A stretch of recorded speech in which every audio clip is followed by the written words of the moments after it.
Physiology কিছু ভাগ আছে রাইট, এর মধ্যে জেনারেল ফিজিওলজি ছিল ফার্স্ট পার্ট, এটা আমাদের শেষ। আজকে আমরা ব্লাড ফিজিওলজি পড়া শুরু করব।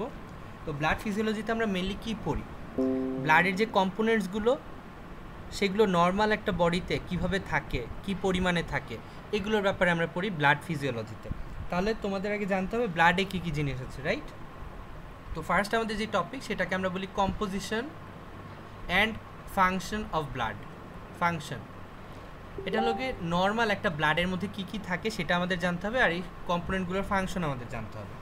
তাহলে আমরা জানি, এটা তোমরা 11-12 পড়ে আসছো, যে আমাদের যে ব্লাডের মেইনলি দুটো কম্পোনেন্ট আছে। একটাকে আমরা বলি সেলস, বা এখানে মেডিকেলের ভাষা বলা হয় ফর্মড এলিমেন্টস, আর এখানে থাকে কিছু ফ্লুইড পোর্শন বা প্লাজমা।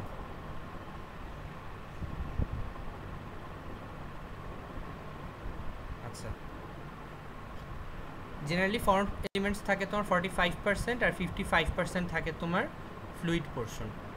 আচ্ছা, এবার এই ফর্মড এলিমেন্টসের মধ্যে কি থাকে তোমরা জানো, তিনটা সেল থাকে, red blood cell, white blood cell, আর থাকে প্ল্যাটিলেট। আর তোমাদের যে ফ্লুইড পোর্শন সেটার মধ্যে কি থাকে, মেইনলি কিছু সলিড থাকে আর কিছু ওয়াটার থাকে। মেইনলি সলিড থাকে কতটুকু এটাও তোমরা জানো, 8 to 9%, আর তোমার ওয়াটার থাকে হলো 91 to 92%। আচ্ছা, এবার দেখি সলিডের মধ্যে কি কি থাকে। ওয়াটার তো ওয়াটারই, এর মধ্যে তো আর কিছু নাই। এবার আসি সলিডের মধ্যে কি কি থাকবে, তিনটা ভাগে আমরা ভাগ করি সলিডকে। ফার্স্ট অফ অল হলো আমাদের কিছু অর্গানিক সাবস্টেন্স থাকে, অর্গানিক, কিছু ইনঅর্গানিক সাবস্টেন্স থাকে, আর থাকে কিছু গ্যাস। আচ্ছা, অর্গানিকের মধ্যে কি থাকে, আবার অর্গানিকের কম্পোনেন্টগুলো কিন্তু ইম্পর্ট্যান্ট, হ্যাঁ, বিকজ আমাদের বিভিন্ন ডিজিজে এই অর্গানিক কম্পাউন্ডগুলোর বিভিন্ন ধরনের চেঞ্জ হয়। যেমন প্রথমে আছে আমাদের, তোমরা সবাই জানো, প্রোটিন। প্লাজমা কী কী টাইপের প্রোটিন থাকে কেউ আমাকে বলতে পারবা? প্লাজমা প্রোটিন নামে পরিচিত কি কি? Albumin, globulin, fibrinogen and prothrombin. Albumin, globulin, fibrinogen and prothrombin. এরপর থাকে কিছু non protein nitrogenous substance, NPN, non protein nitrogenous substance. অর্থাৎ এগুলো আমরা জানি প্রোটিন হলো নাইট্রোজেনাস কিছু কম্পাউন্ড রাইট, এটার মধ্যে নাইট্রোজেন জিনিসটা থাকে রাইট, কারণ প্রোটিন কী দিয়ে তৈরি হয়, অ্যামিনো অ্যাসিড, আর অ্যামিনো অ্যাসিড তৈরিতে আমাদের একটা নাইট্রোজেন দরকার, হ্যাঁ। আর নন প্রোটিন নাইট্রোজেনাস সাবস্টেন্স হলো প্রোটিন ব্যতীত অন্য নাইট্রোজেন ঘটিত যেই সাবস্টেন্সগুলো আছে সেগুলো। যেমন এটার মধ্যে খুব ইম্পর্টেন্ট হলো ইউরিয়া, ইউরিক অ্যাসিড, এরপর আছে তোমার জ্যানথিন, তারপর হাইপোজ্যানথিন, আমি সবগুলো লিখতেছি না, হ্যাঁ, এগুলো সব বইয়ে আছে। ক্রিয়েটিন, তারপরে তোমার অ্যামোনিয়া, এটা তোমরা জানো এগুলো। আচ্ছা, এরপরে তোমার আছে কিছু কার্বোহাইড্রেট রাইট, প্রোটিন লাগবে, কার্বোহাইড্রেটও তো লাগবে। কার্বোহাইড্রেট কারণ কি, ব্লাডের মধ্যে আমাদের সব নিউট্রিয়েন্টগুলো থাকে রাইট, তাহলে কার্বোহাইড্রেটও থাকবে। কার্বোহাইড্রেট কি, গ্লুকোজ আছে, সুক্রোজ আছে, এগুলো তোমরা জানো। এরপর থাকে আমাদের lipid right, protein, carbohydrate and lipid. অনেক টাইপের লিপিড থাকে, যেমন ফসফোলিপিড থাকতে পারে, কোলেস্টেরল থাকতে পারে, ঠিক আছে। এরপর কিছু কালারিং সাবস্টেন্স আছে বা পিগমেন্ট থাকে, পিগমেন্ট তোমরা জানো, বিলিরুবিন, বিলিভার্ডিন, এগুলো থাকে। আরও কিছু সাবস্টেন্স থাকে, যেমন তোমরা জানো আমাদের ব্লাডের মাধ্যমে পরিবাহিত হয় সব হরমোন, বডির সব হরমোনগুলো ব্লাডে থাকে। তারপরে অন্যান্য যে খাদ্য কম্পাউন্ডগুলো থাকে, যেমন ভিটামিন রাইট, ভিটামিন এগুলো থাকে, এনজাইম থাকে রাইট, বিভিন্ন টাইপের এনজাইম থাকে। আচ্ছা, তো এগুলো গেল আমাদের সব অর্গানিক সাবস্টেন্স বা জৈব পদার্থ। আর ইনঅর্গানিক বা অজৈব পদার্থ কি থাকে, মেইনলি কিছু আয়ন থাকে। ওই যে দেখো আমাদের কি আসলো এখানে, কার্বোহাইড্রেট আসলো, প্রোটিন আসলো, তারপরে তোমার লিপিড আসলো, ইভেন ভিটামিনও আসলো, তাহলে বাকি থাকলো কি, আমাদের সল্টগুলো রাইট, সল্টগুলো ইনঅর্গানিক সাবস্টেন্স বা অজৈব পদার্থ। কি কি সেগুলো আছে আমাদের সোডিয়াম, পটাশিয়াম, ক্যালসিয়াম, তারপরে আমাদের ম্যাগনেসিয়াম, আয়রন যা যা থাকে সবগুলো হলো আমাদের ইনঅর্গানিক কম্পাউন্ড। আর গ্যাসের মধ্যে কি থাকে? গ্যাস থাকে আমরা জানি অক্সিজেন আর কার্বন ডাইঅক্সাইড, এই দুটো হলো মেইন গ্যাস আমাদের। এছাড়াও কিছুটা নাইট্রোজেন থাকে। নাইট্রোজেনটা খুব ইম্পর্ট্যান্ট মনে রাখা, কারণ নাইট্রোজেনের বিভিন্ন কিছু ডিজিজ আছে যেগুলোর নাইট্রোজেনের এই কনসেন্ট্রেশনটা একটু চেঞ্জ হয়ে যায়, এগুলোর ব্যাপারে আমরা পরে আসবো। আচ্ছা, আরেকটা জিনিস মনে রাখতে হবে, অর্গানিক কম্পাউন্ড কত পার্সেন্ট থাকে? এই যে 8 to 9%, এটার 7.1% থেকে 8.1% হলো তোমার অর্গানিক সাবস্টেন্স, আর ইনঅর্গানিক সাবস্টেন্স হলো 0.9%। ঠিক আছে, তাহলে এখানে কোনো প্রবলেম না ভাইয়া। ওকে, তাহলে দেখো ওয়াটারের ব্যাপারে তো আমাদের কিছু পড়ার নাই। এই সলিডগুলোর ব্যাপারেও আমাদের খুব একটা বেশি এখন পড়তে হবে না, আমাদের মেইনলি পড়তে হবে এই তিনটার ব্যাপারে, আরবিসি, ডাব্লিউবিসি, প্লাটিলেট।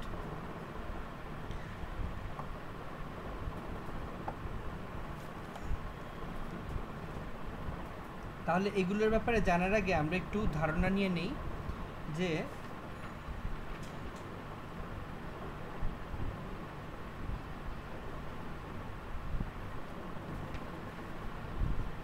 এগুলো কতটুকু পরিমাণে থাকে, রাইট? সেটার ব্যাপারে একটু ধারণা দরকার।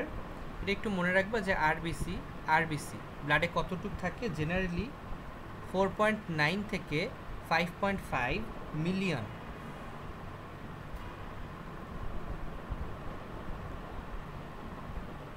পার মাইক্রোলিটার, বা মাইক্রোলিটারের অন্য নাম কি? Millimetre cube. ঠিক আছে, 4.9 থেকে 5.5 মিলিয়ন। আচ্ছা, মিলিয়ন মানে কি বলো তো? 10 লাখ। কত? 10 লক্ষ। 10 লক্ষ, রাইট? 10 লক্ষ। তার মানে এখানে কত হবে? 4.9 মানে 49, 49 লাখ থেকে 55 লাখ, 55 লাখ মিলিয়ন আরবিসি থাকবে পার মিলিমিটার কিউব ব্লাডে। এটা হলো ছেলেদের মেইল। আর ফিমেলে কতটুকু থাকে? একটু কম থাকে, 4.4 থেকে আমাদের 5 মিলিয়ন পার মিলিমিটার কিউব ফিমেল। আচ্ছা, এখানে একটা কোয়েশ্চেন তোমাকে জিজ্ঞেস করতে পারে এখানে, যে মেইলে বেশি কেন থাকে? কারণ হলো তোমরা জানো মেইলে টেস্টোস্টেরন নামক একটা হরমোন থাকে। এই টেস্টোস্টেরন হরমোনটা ব্লাড প্রোডাকশনকে স্টিমুলেট করে। ঠিক আছে, তখন টেস্টোস্টেরন থাকার কারণে ছেলেদের একটু বেশি থাকে। আচ্ছা, আর ডাব্লিউবিসি কতটুকু থাকে তোমরা জানো? কত? 4000 থেকে 11000, রাইট?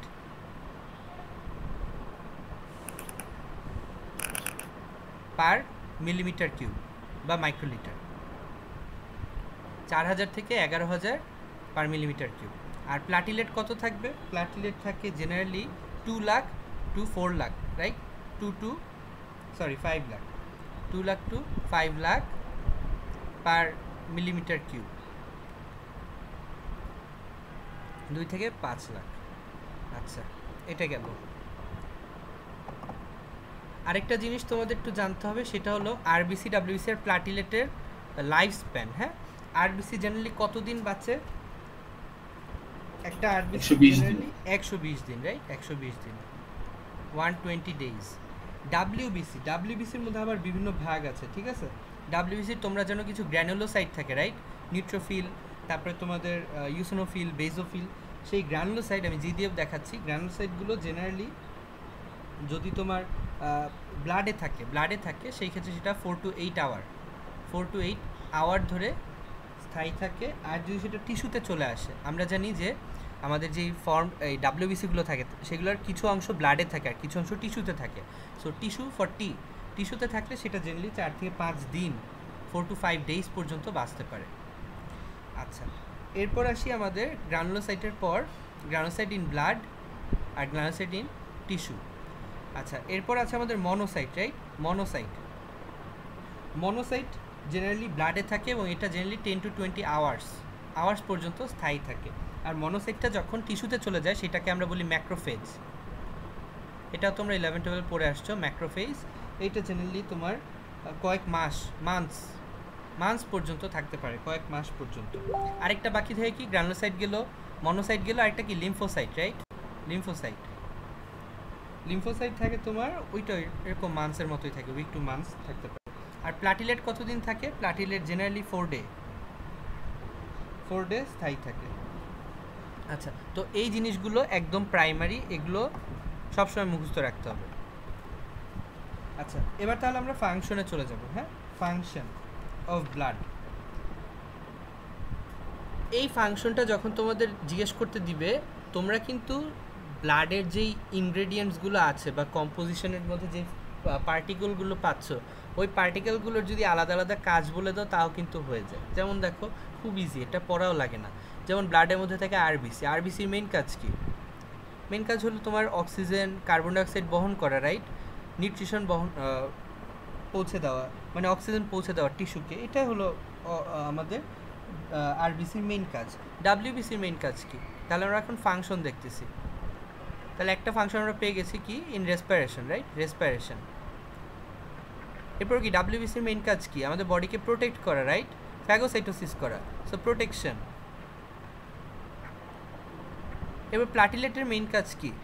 ব্লিডিংকে বন্ধ করা, রাইট? ব্লিডিংকে বন্ধ করলে কি হয়? হেমোরেজ বা কোনো ট্রমা হলে বা কোনো আঘাত পেলে বডি সেটাকে মোকাবেলা করতে পারে, রাইট? এগুলো। এরপরে তোমরা আরও কিছু ফাংশন জানো, যেমন ওই যে ব্লাডের মধ্যে আমাদের প্লাজমার যে কম্পোনেন্টগুলো, সেইগুলোর দিকে তাকালেও কিন্তু তুমি অনেক কিছু বুঝে যাবে। যেমন ওই যে অর্গানিক কম্পাউন্ডের মধ্যে আমরা কি পড়েছিলাম? কার্বোহাইড্রেট, প্রোটিন, তারপরে তোমার লিপিড থাকে, এগুলো কি নিউট্রিশন। তাহলে টিস্যুকে ওরা কী করে? নিউট্রিশন দেয়। এরপর কি করে দেখো, ওই যে নন প্রোটিন নাইট্রোজেনাস সাবস্টেন্সের কথা বলেছিলাম, এটার মধ্যে কি আছে? Urea, uric acid, creatinine. এগুলো কিন্তু বডির জন্য হার্মফুল, ঠিক আছে?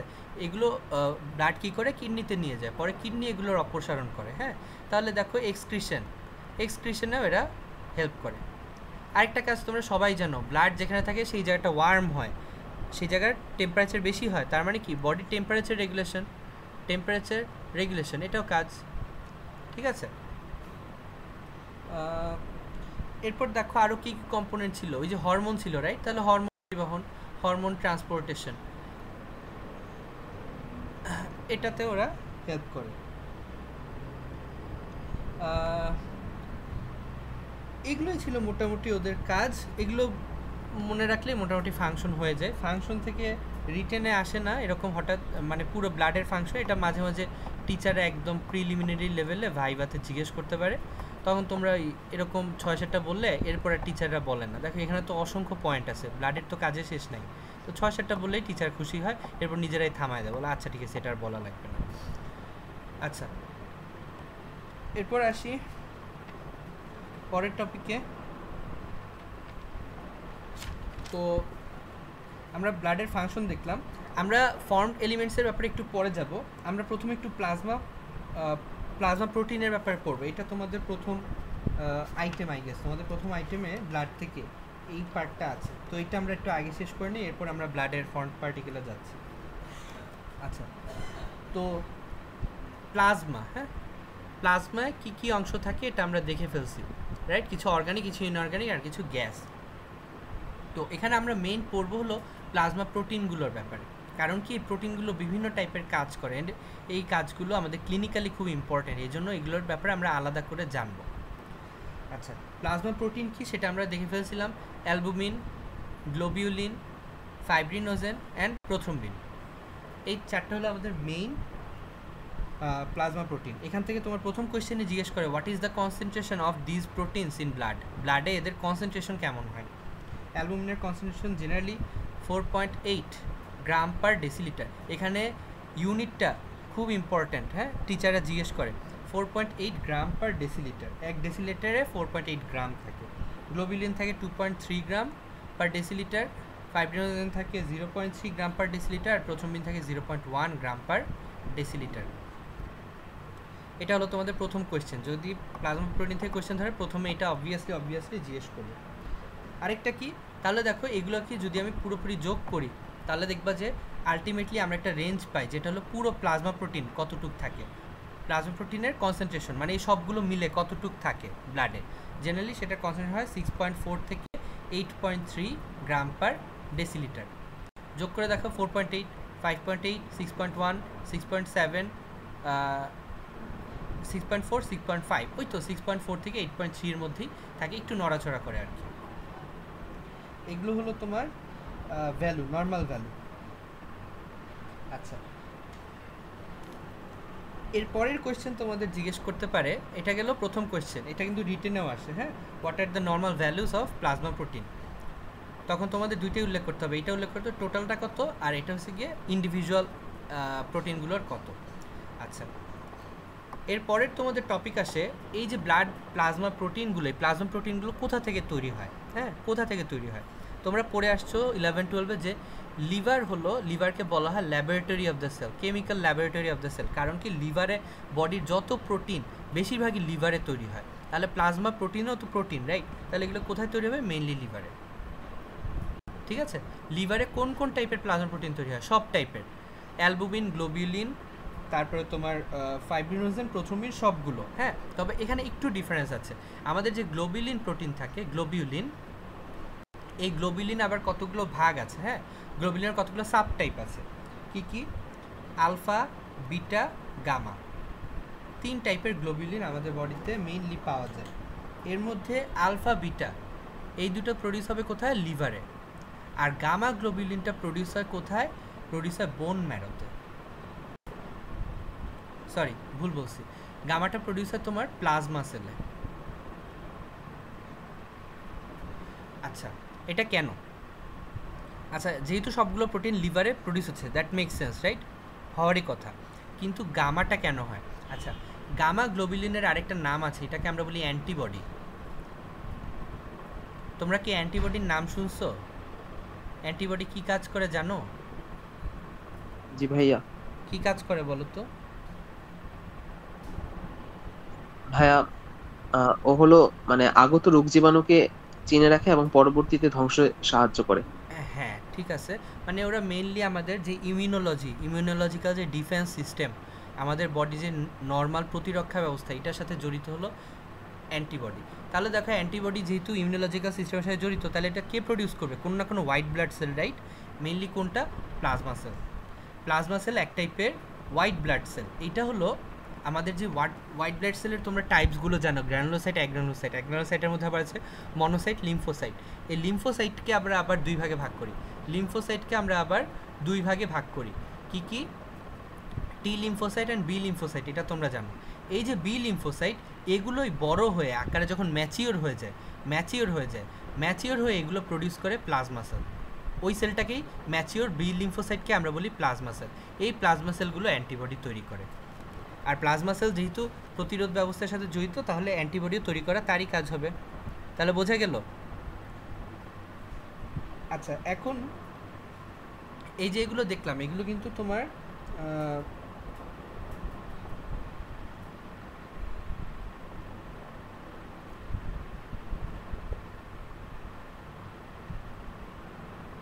এগুলো জেনারেলি তোমার অ্যাডাল্ট বডিতে এভাবে তৈরি হয়, হ্যাঁ। তাহলে একটা যখন এমব্রায়ো অবস্থায় একটা মানুষ থাকে, এমব্রায়ো অবস্থায় তো আমাদের লিভার, তারপর প্লাজমা সেল, এগুলো তো অত ভালোভাবে ডেভেলপ হয় না। তাহলে তখন এই প্রোটিনগুলো কে তৈরি করে? তখন মেইনলি মেসেনকাইমাল সেল এই প্রোটিনগুলো তৈরি করতে পারে। এগুলো তোমাদের টিচার ধরতে পারে। এটা ধরলে মনে করবা যে তোমার ভাইবা খুব ভালো হচ্ছে, দেন এগুলো ধরে, জেনারেলি এগুলো ধরে না। এমব্রায়োতে মেসেনকাইমাল সেল থেকে এগুলো প্রডিউস হয়। What is mesenchymal cell? এটা তোমরা যখন এমব্রায়োলজি পড়বা তখন বুঝে যাবা। আমাদের যেই এমব্রায়ো তৈরির কিছু লেয়ার আছে, কতগুলো স্পেশাল লেয়ার আছে, হ্যাঁ, তার মধ্যে একটা লেয়ার হলো মেসেনকাইমাল লেয়ার। ওখান থেকে জেনারেলি এই প্রোটিনগুলো এমব্রায়ো অবস্থায় তৈরি হয় বা ভ্রূণাবস্থায় তৈরি হয়। আচ্ছা, তো এই ছিল মোটামুটি আমাদের সিনথেসিস কোথা থেকে হলো আমরা দেখলাম। আচ্ছা, এখানে একটা ক্লিনিক্যাল কোরিলেশন আছে। ক্লিনিক্যাল কোরিলেশনটা কি, এটাও জিজ্ঞেস করতে পারে, হ্যাঁ। কারণ আমরা যে এই ফিজিওলজি থিওরিগুলো পড়ি, কেন পড়ি? পরবর্তীতে আমাদের ক্লিনিক্যাল নলেজে এগুলো কাজে লাগবে, ক্লিনিক্যাল কাজে। আচ্ছা, এখানের জিনিসটা হলো, দেখো, আমাদের লিভার যদি কোনো কারণে কাজ করা বন্ধ করে দেয়, তাহলে সব টাইপের প্লাজমা প্রোটিন কিন্তু ব্লাডে কমে যাবে, এক্সেপ্ট কোনটা আমাকে বলতে পারবা? গামা গ্লোবিউলিন, হ্যাঁ। আলটিমেটলি গ্লোবিউলিনের মোট পরিমাণই বেড়ে যায়, হ্যাঁ, গ্লোবিউলিনের মোট পরিমাণ বেড়ে যায়। এটার জন্য আমরা জেনারেলি প্লাজমার যখন প্রোটিন কতটুকু আছে হিসাব করতে যাই তখন কিছু টেস্ট আছে যেমন একটা টেস্ট হলো টোটাল প্লাজমা প্রোটিন। হ্যাঁ, টোটাল প্লাজমা প্রোটিন আমরা করতে পারি, টোটাল প্লাজমা প্রোটিন কতটুকু আছে, টোটাল অ্যালবুমিন কতটুকু আছে এটা আমরা করতে পারি। আরেকটা আমরা করি অ্যালবুমিন বাই গ্লোবিউলিন রেশিও, একটা রেশিও করি আমরা অ্যালবুমিন গ্লোবিউলিন রেশিও। এটা জেনারেল থেকে 1.5:1। কারণ কি? কারণ অ্যালবুমিন তো কিছুটা বেশি থাকে, রাইট? অ্যালবুমিন একটা থাকলে গ্লোবিউলিন থাকলে অ্যালবুমিন থাকবে 1.5টা, এরকম হল হিসাবটা, কারণ গ্লোবিউলিন একটু বেশি থাকে। কিন্তু হয় কি, যখন লিভারে কোনো প্রবলেম হয়, যেমন লিভার সিরোসিস বা হেপাটাইটিস, এরকম যখন কোনো সমস্যা হয় লিভারে, তখন অ্যালবুমিনের পরিমাণ কমে যায়, কিন্তু এই গামা গ্লোবিউলিন তো কমতে পারে না, রাইট? তো তখন কি হয়, গ্লোবিউলিনের পরিমাণ বেড়ে যায় কিন্তু অ্যালবুমিনের পরিমাণ কমে যায়। তাহলে কি হবে, এই রেশিওটা কি হবে বলো তো? এটা এরকম থাকবে? এরকম থাকবে না, তখন কি হয় 0.7:1 হয়ে যায়, উল্টে যায়। ঠিক আছে, এটা হলো কি আমাদের কোনো লিভারে কোনো প্রবলেম আছে কিনা সেটা বোঝার খুব ভালো একটা টেস্ট। এবং তার সাথে কি হবে, লিভারের প্রবলেম হলে টোটাল প্রোটিন যেটা থাকবে সেটাও কমে যাবে, অ্যালবুমিন যে কনসেন্ট্রেশন সেটাও কমে যাবে, কিন্তু অ্যালবুমিন গ্লোবিউলিন যে রেশিও এটা কী হবে, উল্টে যাবে। হ্যাঁ, উল্টে যাবে। এটা বুঝতেই কারো সমস্যা আছে?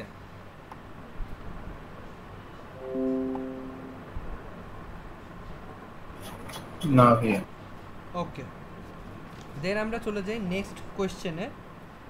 নেক্সট একটা খুব ইম্পর্টেন্ট কোয়েশ্চেন আছে। প্লাজমা প্রোটিন থেকে মেইনলি এই দুটো কোয়েশ্চেনই করে, একটা করে যে কতটুক থাকে, সেকেন্ড যে কোয়েশ্চেনটা করে সেটা হলো functions of plasma protein. Functions of plasma protein এই দুটো মেইনলি রিটেনে আসে, কতটুক থাকে আর ফাংশনস, আর বাকি যা যা বললাম এতক্ষণ সবই তোমার ভাইভাতে লাগবে। আচ্ছা, ফাংশনস অফ প্লাজমা প্রোটিন কী কী, আমরা প্রত্যেকটা প্লাজমা প্রোটিনের ফাংশন আলাদা আলাদাভাবে জানবো। হ্যাঁ, প্রথমে আমরা দেখবো অ্যালবুমিন। এটা ব্লাডে সবচেয়ে বেশি থাকে এবং এটার কাজও অনেক বেশি। কি কি? ফার্স্ট অফ অল ওদের যে প্রধান কাজ সেটাকে আমরা বলি, এরা প্লাজমা কলয়েডাল অসমোটিক প্রেসার এই জিনিসটা দেয়, প্লাজমা কলয়েডাল অসমোটিক প্রেসার দেয়। আচ্ছা, এই জিনিসটা কি?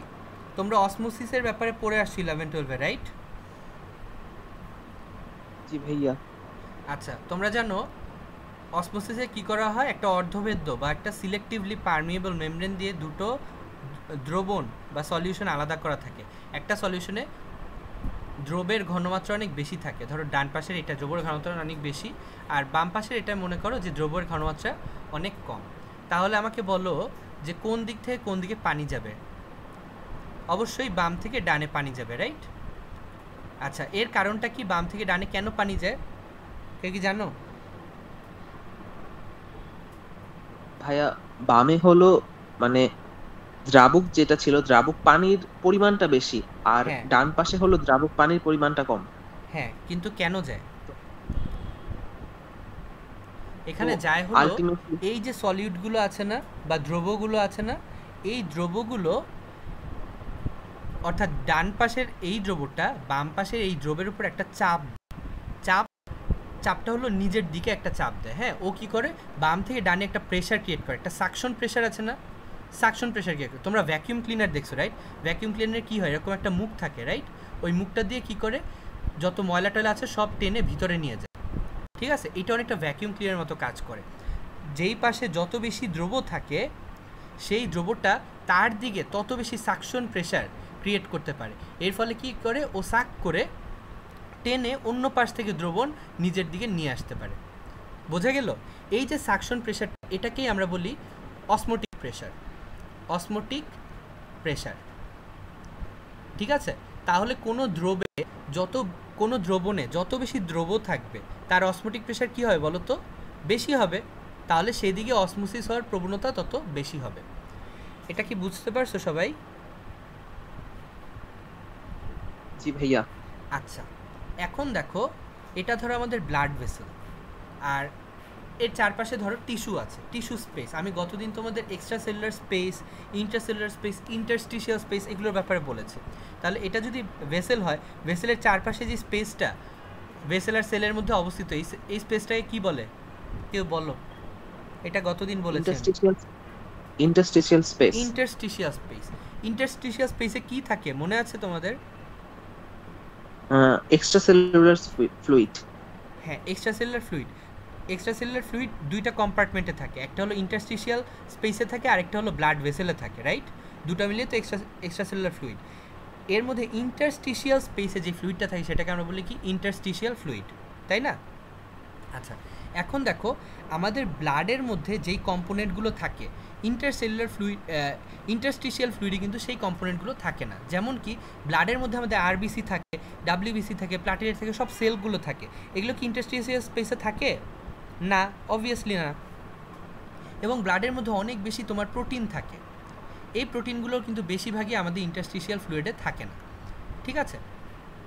তাহলে দেখো এটার কারণে কি হয়, ব্লাডের মধ্যে যেহেতু এই প্রোটিনগুলো থাকে, এই প্রোটিনগুলো কি করে নিজের দিকে একটা টান তৈরি করে, রাইট? বা একটা অসমোটিক প্রেশার প্রডিউস করে, তাই না? অসমোটিক প্রেশার প্রডিউসার হওয়ার কারণে কি হয়, এই ব্লাড থেকে কিন্তু ব্লাড ইচ্ছে মতো ইন্টারস্টিশিয়াল ফ্লুইড বা আমাদের সেলের মধ্যে চলে যেতে পারে না। বোঝা গেছে? নিজের ইচ্ছা মতো যেখানে সেখানে চলে যেতে পারে না। কারণ কি, এই ব্লাড ভেসেলের মধ্যে যে প্রোটিনগুলো থাকে স্পেশালি, এই প্রোটিনগুলো সেলের ভেতর যে ফ্লুইডটা সেটাকে টেনে নিজের দিকে নিয়ে রাখে, ওকে বের হতে দেয় না। অর্থাৎ এই প্রোটিনগুলো কিছু অসমোটিক প্রেশার দেয়।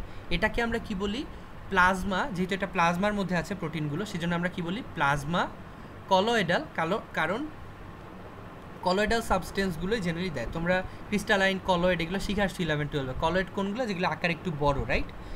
Plasma, colloidal, osmotic pressure. এটা কি বুঝে গেল? জি ভাইয়া। তাহলে দেখো যত প্রোটিন আছে তার সবগুলোই প্লাজমা কলয়েডাল অসমোটিক প্রেশার দিচ্ছে। প্লাজমা কলয়েডাল অসমোটিক প্রেশার এর যদি 100 মিলিমিটার এইচজি প্রেশার দেয়, তার মধ্যে দেখা যায় 80 মিলিমিটারই দিবে হলো অ্যালবুমিন। অর্থাৎ 80% প্লাজমা কলয়েডাল অসমোটিক প্রেশার কে ক্রিয়েট করে? অ্যালবুমিন, ঠিক আছে? এইটা হলো অ্যালবুমিনের মেইন কজ। হ্যাঁ, অ্যালবুমিনের মেইন ফাংশন, অ্যালবুমিনের মেইন ফাংশন হলো এটা। আচ্ছা, তাহলে এখানে একটা ক্লিনিক্যাল কোরিলেশন কিন্তু আসতে পারে। এখন দেখো, যদি প্লাজমার মধ্যে এই প্রোটিনগুলো থাকার কারণে আমাদের প্লাজমা কলয়েডাল অসমোটিক প্রেশারটা থাকে, তৈরি হয়, তাহলে কোনো কারণে যদি প্লাজমার যে প্রোটিনগুলো কমে যায়, যেমন লিভার সিরোসিস, হেপাটাইটিস, কোনো কারণে যদি প্লাজমা প্রোটিনগুলো কমে যায়, তখন ব্লাড কি ব্লাডের মধ্যেই ফ্লুইডকে ধরে রাখতে পারবে? পারবে না। কোথায় চলে যাবে সেই ফ্লুইডগুলো? চলে যাবে ইন্টারস্টিশিয়াল স্পেসে। এবং তখন কি হয়, টিস্যু স্পেসে বা ইন্টারস্টিশিয়াল স্পেসে পানি জমা হয়। এই পানি জমাটাকে আমরা কি বলি? এডেমা। বডির যখনই কোথাও পানি জমে সেটাকে আমরা কি বলবো? এডেমা। এডেমা বলতে কি বোঝায়? ব্লাড ভেসেলের বাইরে এবং সেলের বাইরে যে ইন্টারস্টিশিয়াল স্পেস থাকে, সেই ইন্টারস্টিশিয়াল স্পেসে যদি পানি জমা হয় সেটাকে আমরা বলবো এডেমা। এডেমা কখন প্রডিউস হবে? যদি কোনো কারণে ব্লাডের ভিতরে এই প্রোটিনগুলোর পরিমাণ কমে যায়। দুইটা যদি উদাহরণ বলতে বলে কী কী বলবা? একটা হলো তোমার হতে পারে লিভার কোনো ডিজিজ, যেমন লিভার সিরোসিস, ঠিক আছে, অথবা হেপাটাইটিস, এইসব কারণে হতে পারে। আরও অনেক কারণ আছে এডেমার, ওগুলো আমাদের এখনকার ব্যাপার না। আচ্ছা, সেকেন্ড ইম্পর্টেন্ট ফাংশনটা হলো they causes viscosity of blood. Viscosity, আচ্ছা, ভিসকোসিটি জিনিসটা কি তোমরা পড়ে আসছো না? সান্দ্রতা। জি ভাইয়া। ব্লাডের কিন্তু একটা নির্দিষ্ট সান্দ্রতার দরকার হয়, ওটা কমে গেলেও খারাপ, বেড়ে গেলেও খারাপ। কেন খারাপ ওইটা আমি এখন বলতেছি না, জাস্ট জেনে রাখো ব্লাডের যে ভিসকোসিটি বা ব্লাডের যে সান্দ্রতা, সেটার একটা ইম্পর্টেন্ট ডিটারমিনেন্ট কি, ফ্যাক্টর কি, কিসের উপর সান্দ্রতা ডিপেন্ড করে? একটা জিনিস যত ঘন হবে তার সান্দ্রতা তত বেশি হবে, রাইট? একটা ফ্লুইডের ঘনত্ব যত বেশি তার সান্দ্রতা তত বেশি। তো ব্লাডের ঘনত্ব বাড়বে কখন? যখন ব্লাডের ভিতর দ্রব্য বেশি পরিমাণ থাকবে। প্রোটিন একটা দ্রব্য, তাহলে প্রোটিন যত বেশি থাকবে ব্লাড তত ঘন হবে, ব্লাডের ভিসকোসিটি তত বেশি হবে। কথা বোঝা গেছে? আচ্ছা, জি ভাইয়া। এই ভিসকোসিটির থাকার অনেকগুলো মানে ভিসকোসিটির যদি কমে বা বেড়ে যায় সেটা অনেক ধরনের সমস্যা তৈরি করতে পারে। কারণ কি, ভিসকোসিটি আমাদের পেরিফেরাল রেজিস্ট্যান্স বলে একটা টার্ম তোমরা পড়বা সামনে, এটাকে মেনটেন করার ক্ষেত্রে ভূমিকা রাখে, ঠিক আছে? পেরিফেরাল রেজিস্ট্যান্স কি? ব্লাড ভেসেলের মধ্য দিয়ে যাচ্ছে, ব্লাডের যদি ভিসকোসিটি বেশি হয় তখন কি ব্লাডের যে ফ্লোটা সেটা কি কমে যাবে, ফ্লোটা কমে যাবে, রাইট? অর্থাৎ ব্লাড ফ্লোয়ে একটা রেজিস্ট্যান্স প্রডিউস হবে, ঠিক আছে? পেরিফেরালি হলে এটাকে আমরা পেরিফেরাল রেজিস্ট্যান্স বলে থাকি। এই জন্য যদি কারো ব্লাডে এই প্রোটিনের পরিমাণ বেড়ে যায়, যেমন একটা ডিজিজের নাম তোমরা পড়বা মাল্টিপল মায়োলোমা অথবা লিউকেমিয়া, এইসব ডিজিজে কী হয়, তোমার ব্লাডের বিভিন্ন কম্পোনেন্টের পরিমাণ বেড়ে যায়, তখন ব্লাডের ভিসকোসিটি বেড়ে যায়, পেরিফেরাল রেজিস্ট্যান্স বেড়ে যায়, ব্লাড ফ্লো কমে যায়।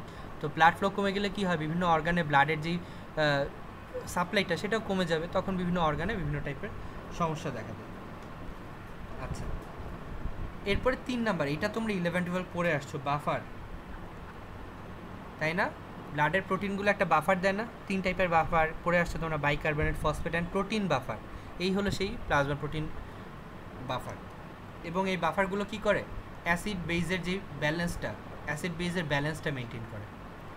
আচ্ছা, এরপর কি, it works as a career of different substance, যেমন লিপিড, বিলিরুবিন, ঠিক আছে, হরমোন, বিভিন্ন ড্রাগস,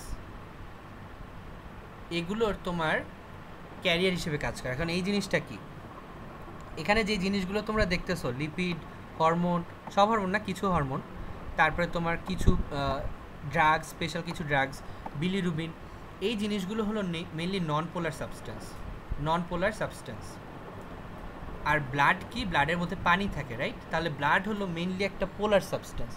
এখন নন পোলার সাবস্টেন্সের মধ্যে পোলার কি মিশবে বলো তো, বা পোলারের মধ্যে কি নন পোলার মিশবে না, কারণ কি লাইক ডিজলভস লাইক। হ্যাঁ, তখন কি করতে হয়, এই সাবস্টেন্স, নন পোলার সাবস্টেন্সগুলো প্রোটিনের সাথে এসে যুক্ত হয়। এখন প্রোটিনগুলো হলো পোলার সাবস্টেন্স। হ্যাঁ, প্রোটিনগুলো কীরকম, পোলার সাবস্টেন্স, প্রোটিনের চার্জ থাকে। এটার ব্যাপারে আমরা একটু পরে আসব। এটা তোমরা পড়েও আসছো মেইন 11-12, জুইটার আয়ন পড়ে আসছো না? জুইটার আয়ন মনে আছে তোমাদের?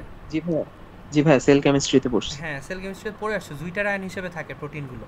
কি হয়, আমরা জানি প্রোটিনগুলো অ্যামিনো অ্যাসিড দিয়ে তৈরি হয়। আর অ্যামিনো অ্যাসিডে কী কী অংশ থাকে, একটা আর থাকে, একটা এইচ থাকে, একটা COOH থাকে, কার্বক্সিলেন্ট, আর একটা কি অ্যামিনো এন্ড থাকে, রাইট?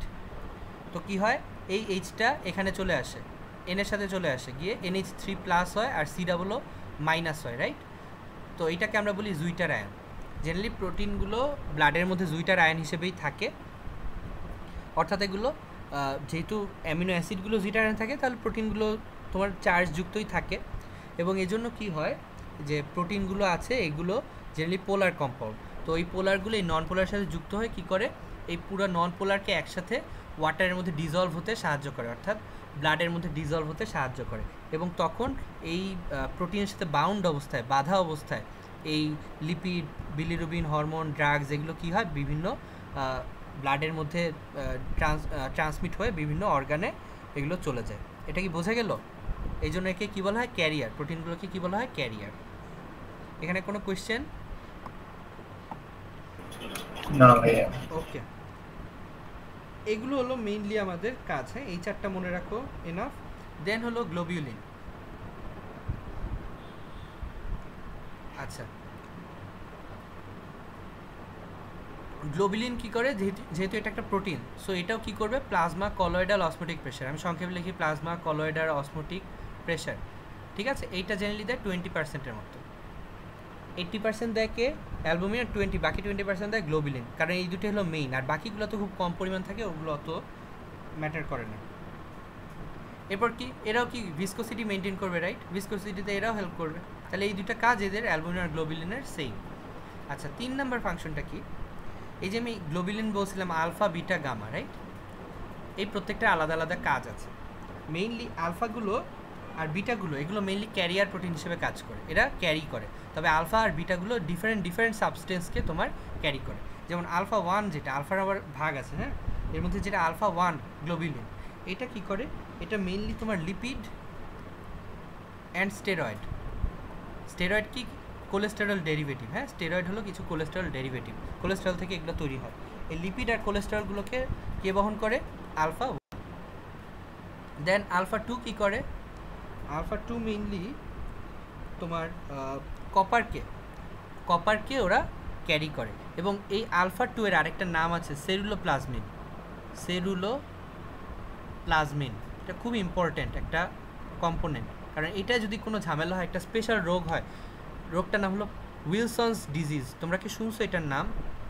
এটা হলো একটা তোমার বাচ্চাদের হয়, অনেক ফ্যামিলিতেই দেখা যায় বাচ্চাদের হয়, এটা জন্মগত একটা রোগ। হ্যাঁ, তো এটা খুব ইম্পর্ট্যান্ট একটা প্রোটিন সেরুলোপ্লাজমিন। এটা কি করে, কপারকে পরিবহন করে। তো এটা যদি কোনো ঝামেলা হয়, দেন কপারের যে পরিবহনটা এটা হ্যাম্পার হয়, এবং তখন বডিতে বিভিন্ন টাইপের সমস্যা প্রডিউস হয়। তো এটার নাম লাগবে না, রোগের নাম যদি মনে রাখতে চাও রাখতে পারো, উইলসনস ডিজিজ এটার সাথে জড়িত।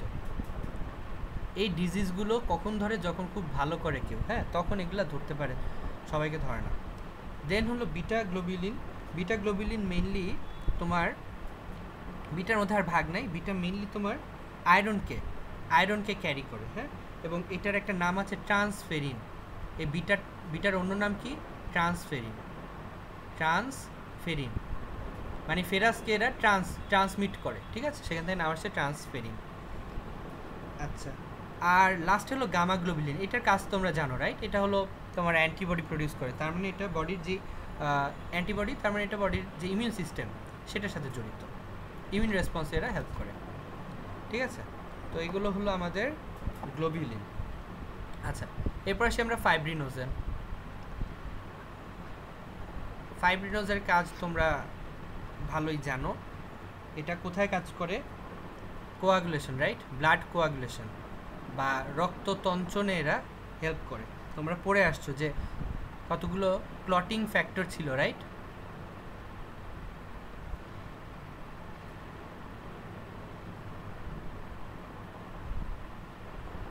কতগুলো ক্লটিং ফ্যাক্টর ছিল, এর মধ্যে ক্লটিং ফ্যাক্টর 1 এর নাম হলো ফাইব্রিনোজেন। হ্যাঁ, আচ্ছা, আর এটা যেহেতু প্রোটিন, তো এটাও কী করে, ভিসকোসিটি বাড়ায়। আর এটা হলো তোমার তেমন কোনো ওই যে অসমোটিক প্রেশার, ওটা অতটা ক্রিয়েট করে না, কারণ এর পরিমাণ অনেক কম থাকে।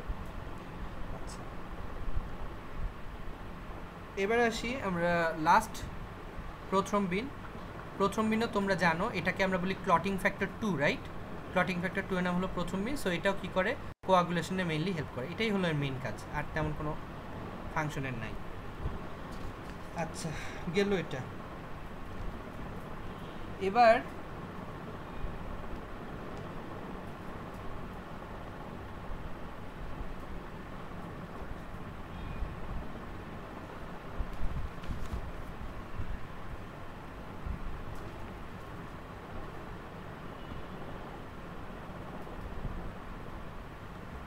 আমরা একটু একটা নতুন জিনিস দেখব, এটা হলো প্রপার্টিজ অফ প্লাজমা প্রোটিন, অর্থাৎ প্লাজমা প্রোটিনের স্পেশাল কিছু ক্যারেক্টারিস্টিক্সের ব্যাপারে আমরা জানবো।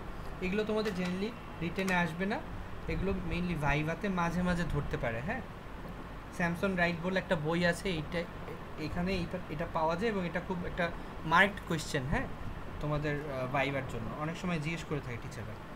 কোয়েশ্চেনটা কি, হোয়াট আর দ্য প্রপার্টিজ বা ক্যারেক্টারিস্টিক্স অফ প্লাজমা প্রোটিন, ঠিক আছে? স্পেশাল কিছু বৈশিষ্ট্য থাকে, এর মধ্যে প্রথম যে বৈশিষ্ট্যটা সেটাকে আমরা বলি প্রিসিপিটেশন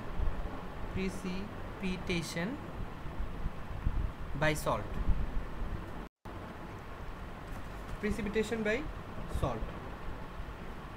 এই জিনিসটা কি, এটা হলো আমরা যদি একটা কোনো জায়গায় একটা প্লাজমা প্রোটিন নেই, হ্যাঁ, ধরো আমি কি করলাম, একজন পেশেন্টের বডি থেকে ব্লাড কালেক্ট করলাম, ওই ব্লাড থেকে আমরা যে প্লাজমা অংশটা সেটাকে আলাদা করলাম। হ্যাঁ, প্লাজমা অংশটা আলাদা করে ওই প্লাজমার সাথে আমরা যদি কিছু সল্ট দিই, কি হয়, ওই প্লাজমা থেকে প্রোটিনগুলো নিচে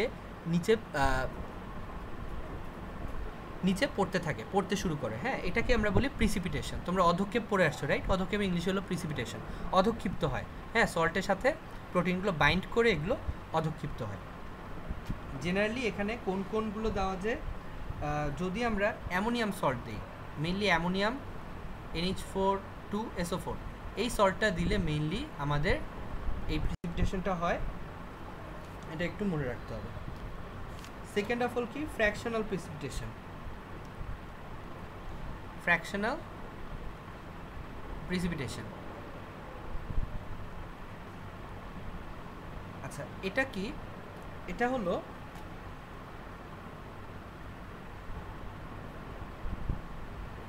এটাও মেনলি এক ধরনের প্রিসিপিটেশন। হ্যাঁ, এটাও মেনলি এক ধরনের প্রিসিপিটেশন, তবে এই ক্ষেত্রে করা হয় কি, সল্ট কনসেন্ট্রেশনটা লো রাখা হয়, লো সল্ট কনসেন্ট্রেশন। এটা সল্ট কনসেন্ট্রেশন যদি খুব লো পরিমাণ দেওয়া হয় তখনও প্রিসিপিটেশন হয়, সেটাকে আমরা ফ্র্যাকশনাল প্রিসিপিটেশন বলতে পারি। এছাড়া আমরা যদি পিএইচ চেঞ্জ করি, পিএইচ যদি চেঞ্জ করে দিই, অ্যাসিড বা বেস যুক্ত করে দিই, সেই ক্ষেত্রেও কিন্তু এটা চেঞ্জ হতে পারে। ইভেন অ্যালকোহল যদি অ্যাড করা হয় তখনও কিন্তু পিএইচ চেঞ্জ হয়ে যেতে পারে। তাহলে দেখছো, কেউ যদি বেশি পরিমাণ অ্যালকোহল খায় তখন কি হতে পারে বলো তো? এই প্রোটিনগুলো নিচে পড়ে যেতে পারে, রাইট, প্রিসিপিটেট করে। সেটা আমাদের বডির জন্য অবশ্যই খারাপ হবে। আচ্ছা, এক সেকেন্ড।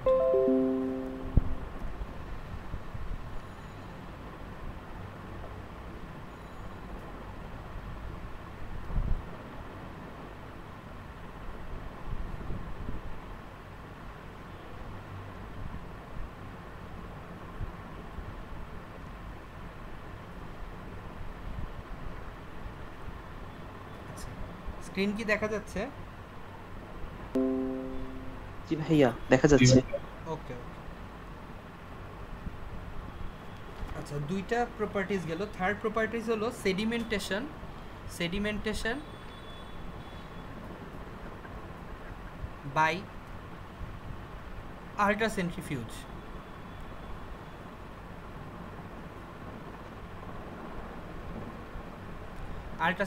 এই জিনিসটা কি?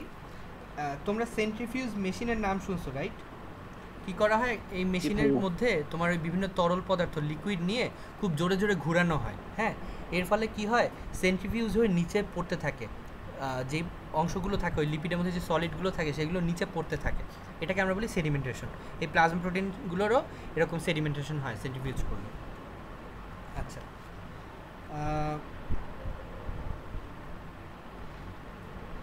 তারপরে যে ইফেক্টটা আছে এটাকে আমরা বলি আইসোইলেকট্রিক পয়েন্ট।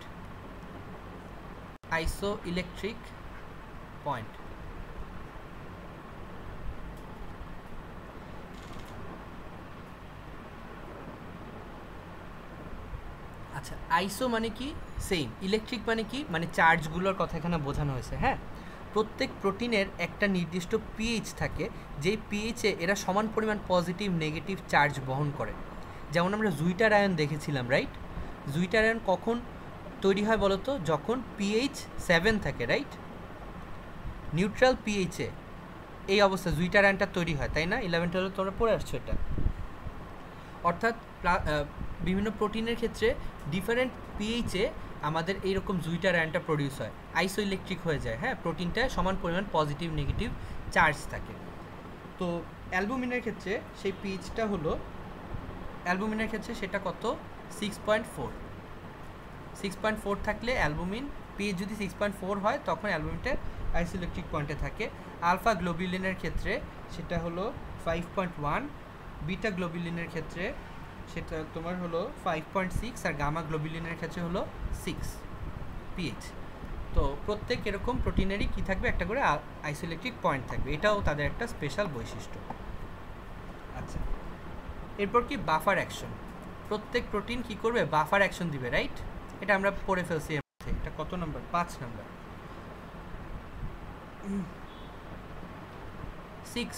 6 হলো প্রত্যেকের একটা মলিকুলার ওয়েট আছে, রাইট?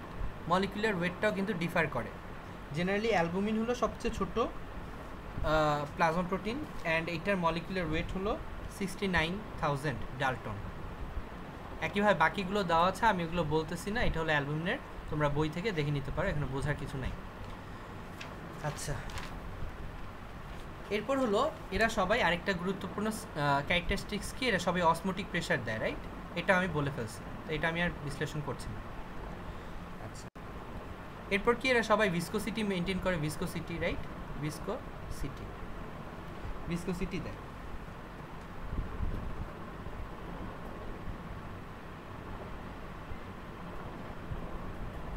তারপরে 9 নাম্বার কি, এরা সবাই কোনো না কোনো ট্রান্সপোর্টেশনের সাথে যুক্ত। হ্যাঁ,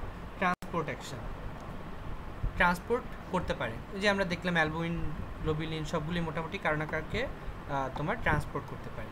আর 10 নাম্বার যেটা, সেটাকে আমরা একটা স্পেশাল নাম দিই, এটাকে আমরা বলি ইলেকট্রোফোরেসিস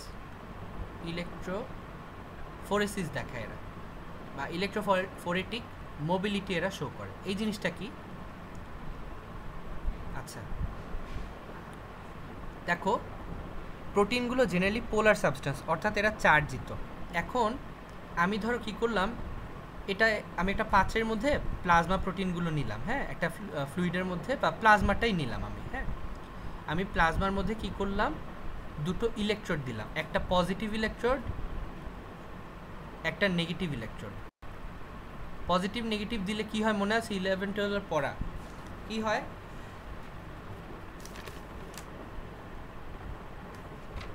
পজিটিভ যে আয়নগুলো থাকে সেগুলো কোথায় যায়? নেগেটিভের দিকে। আর নেগেটিভ আয়নগুলো কোথায় যাবে? পজিটিভের দিকে। ঠিক আছে, তাহলে আমি যদি বলি যে দুইটা প্রোটিন আছে, একটা প্রোটিনের চার্জ হলো তোমার 6 কুলম চার্জ আছে, আরেকটার মধ্যে +6 কুলম, আরেকটার মধ্যে +3 কুলম চার্জ আছে। তাহলে বলো তো কে পজিটিভ ইলেকট্রোডের দিকে বেশি পরিমাণ সরে যাবে, +6 না +3? কোনটা? +3। +6, হ্যাঁ, +3টা পজিটিভের দিকে বেশি থাকবে, আর +6টা নেগেটিভের দিকে বেশি থাকবে। ঠিক আছে, এখন তোমার যদি জানা থাকে যে +3 প্রোটিনটার নাম কি আর +6 প্রোটিনটার নাম কি, বা +6 সাবস্টেন্সটার নাম কি, তাহলে তুমি বুঝতে পারবা না যে +3টার কতটুকু আছে, +6টা কতটুকু আছে, এই ইলেকট্রোডের উপর এগুলোর জমার পরিমাণটা মেজার করে বুঝতে পারবা তো, রাইট? এটাকে বলা হয় ইলেকট্রোফোরেসিস। ইলেকট্রোফোরেসিসে কী করা হয়, একটা ফ্লুইড নেওয়া হয়, ফ্লুইডগুলোর মধ্যে বিভিন্ন সাবস্টেন্স থাকে যেগুলোর চার্জ ডিফারেন্ট টাইপের থাকে।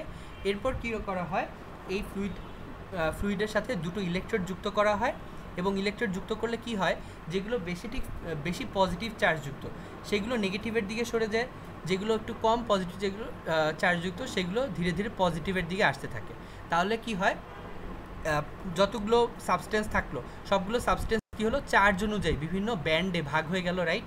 এখানে একটা ব্যান্ড থাকলো, এখানে একটা ব্যান্ড থাকলো, এখানে একটা ব্যান্ড থাকলো। বোঝা গেছে বিষয়টা? আবার ওকে ওকে, বলতেছি।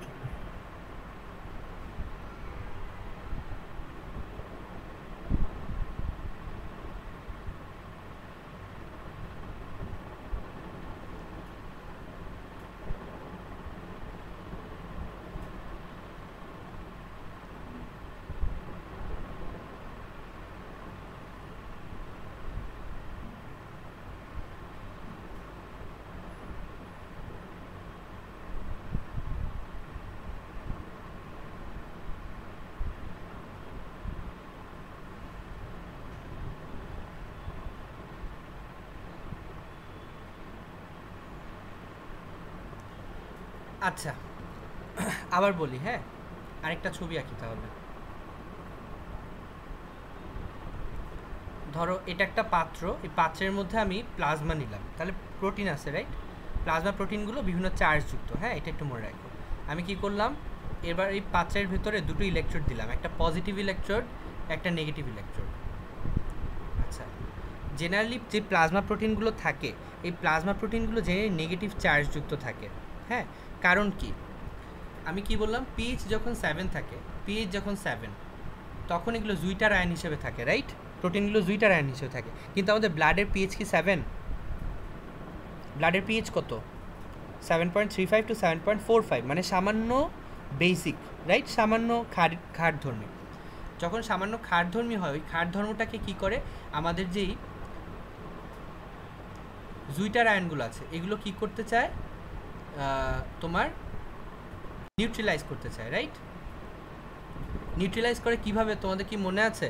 ধরো একটা ব্লাডের পিএইচ কত, 7.35 to 7.45, ওইখানে কি হয়, ওই ক্ষারগুলোকে তোমার নিউট্রিলাইজ করার জন্য এই যে এইচটা থাকে, এই এইচটা গিয়ে ওই ক্ষারের সাথে এসে যুক্ত হয়, বা ওইচের সাথে যুক্ত হয়ে কি করে, পানি তৈরি করে, ঠিক আছে। কিন্তু এদিকে কি হয়, এই যে এইচটা চলে গেল, রাইট। তাহলে এখানে কি থাকলো এবার, NH2, এবং এই পজিটিভ চার্জটা কিন্তু থাকলো না। তাহলে বেশিরভাগ সময় আমাদের প্লাজমার ভেতরে যেই প্রোটিনগুলো থাকে সেগুলো পজিটিভ চার্জ যুক্ত হবে না নেগেটিভ চার্জ যুক্ত হবে? নেগেটিভ চার্জ যুক্ত, রাইট। পজিটিভ চার্জটা তো চলে গেছে, তাহলে নেগেটিভ চার্জ যুক্ত। তাহলে মনে রাখবা প্লাজমার মধ্যে যত প্রোটিনগুলো আছে, অ্যালবুমিন, গ্লোবিলিন, ফাইব্রিনোজেন, সবই নেগেটিভ চার্জ যুক্ত থাকবে। তাহলে সবই কি পজিটিভের দিকে আসা ট্রাই করবে। আমরা কি করলাম, এখানে প্রোটিনগুলো সব জমা থাকলো ফার্স্টে, নেগেটিভ পজিটিভ ইলেকট্রোড যখনই দিলাম ওরা কি করে, রেস করা শুরু করবে পজিটিভের দিকে, রাইট। রেস করা শুরু করবে, এবং যার নেগেটিভ চার্জ যত বেশি থাকবে অথবা যার মলিকুলার ওয়েট যত কম থাকবে সে তত দ্রুত দৌড়াতে পারবে, রাইট।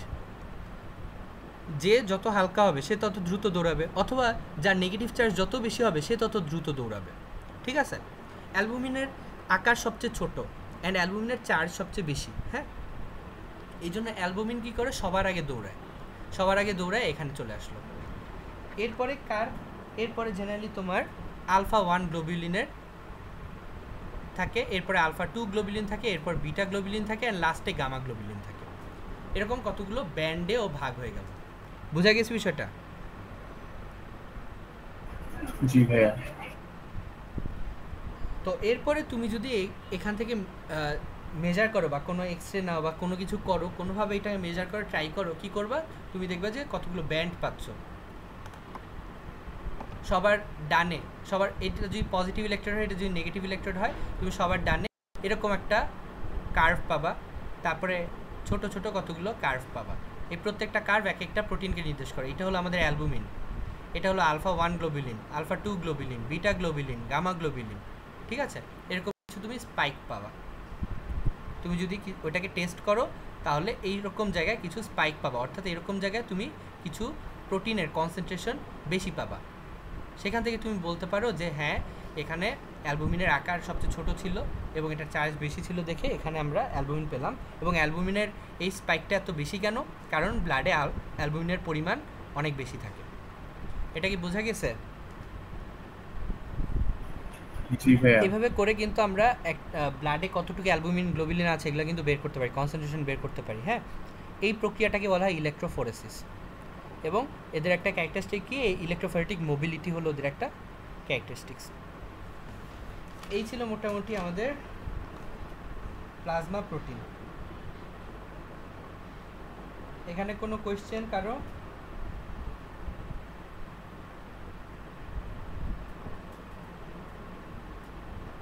ভাইয়া একটা কোশ্চেন ছিল যে প্রিসিপিটেশন আর সেডিমেন্টেশনের মধ্যে ডিফারেন্সটা কি?